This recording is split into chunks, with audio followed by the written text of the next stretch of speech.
Bonjour.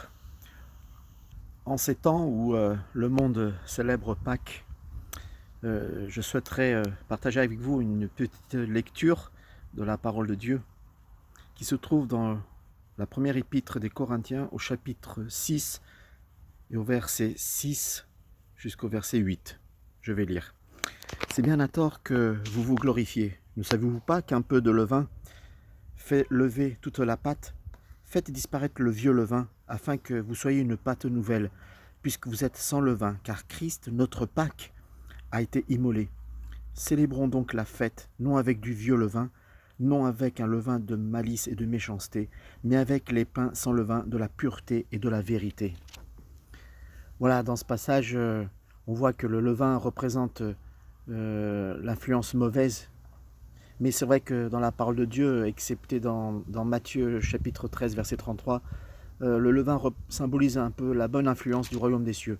Mais en général, le levain représente quelque chose qui influence dans le mauvais sens. Voilà. Dans le verset 7 de notre passage, on lit que Christ est notre Pâque. Voilà. Le pain sans levain symbolise la libération du peuple hébreu d'Égypte. On peut lire ça dans l'Exode. Aujourd'hui, l'Église doit être à l'image du peuple hébreu, sans levain, puisque elle aussi, l'Église est séparée de la domination du mal, du péché, où doit l'être, par la mort et par le sacrifice de l'agneau pascal parfait, notre Seigneur Jésus-Christ.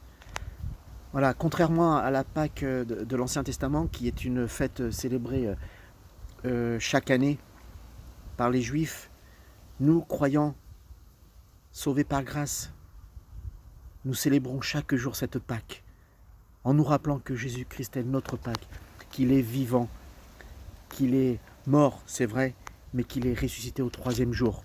Et aujourd'hui, nous appartenons à un Seigneur qui est vivant.